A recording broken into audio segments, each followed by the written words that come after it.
Be realistic. Greetings, and thank you for stopping by here on TikTok and or YouTube at Bloom From Within Love. What y'all think?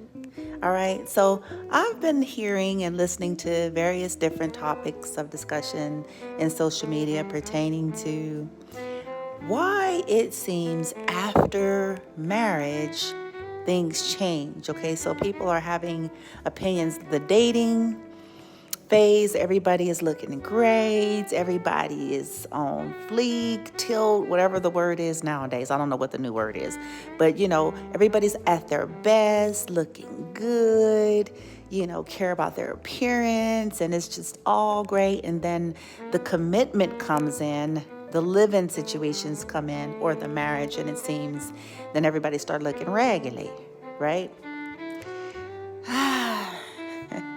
Of course, there's going to be all sorts of opinions out there, and a part of me even feel like a lot of this stuff is designed to be like a passive aggressive subliminal message to some of our partners once we get past the dating phase, like talking about it and thinking that that's going to make this person like be different or whatever, right?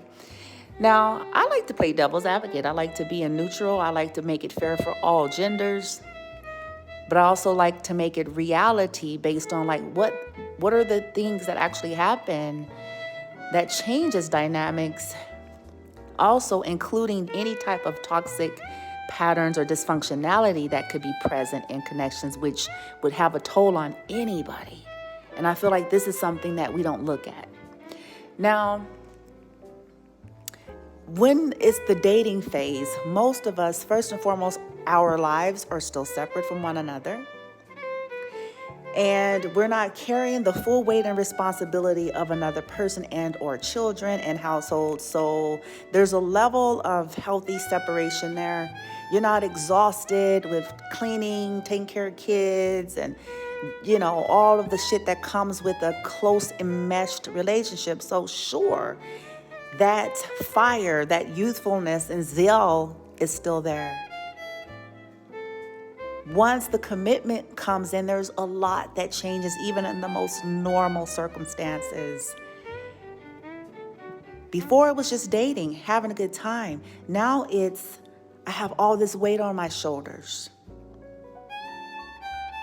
Think about that. Okay, so that's in the healthy scenario. Then we have to take into account where there's toxic dysfunctionality that nobody knew about. Severe personality disorders, unrealistic expectations. And when this is the case, there's going to be a wear and tear. There's going to be exhaustion. The person may not have all of the same fire they had to do their hair or to get their hair cut or to look good or to stay in shape or to whatever it was, because now they're they're burdened.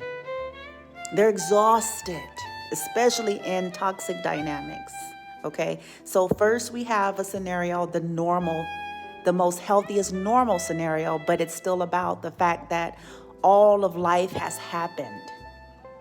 And maybe there's not a lot of support. Maybe there's not a lot of balance. Maybe it's a lot for a person. And maybe this person's not used to it. We have to take all these things into account. Everybody's not built the same, first and foremost. So maybe for some, it's too much. They're not used to that. And for another, they may be. You see where I'm going? It's not, even if there's no toxic dynamic, I feel like it's fair to be fair, to look into these things, and can we all be human in these connections? And it's just my humble opinion. I think we romanticize so much. Social media kind of gets us fucked up. Society, mass media, and we dehumanize one another, objectifying one another to these performances and these roles and fantasies, as if we're not flesh and blood with emotions, hopes, dreams, aspirations, needs, weaknesses, strengths, vulnerabilities like the next person. Leave comments below. Nobody is looking like Miss America or Mr. America every single day of their life unless they got buku chips, honey, where they paying people to come make them look like that every day.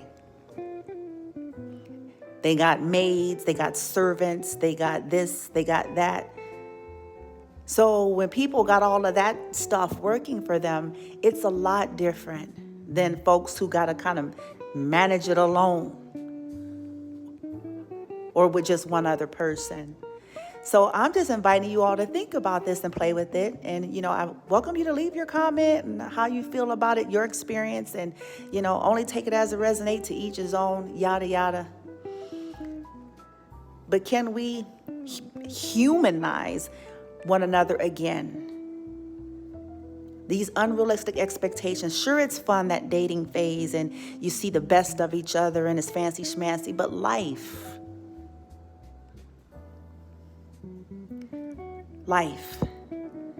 And if we care for one another, we care about the health and the well-being of one another, not just what we look like.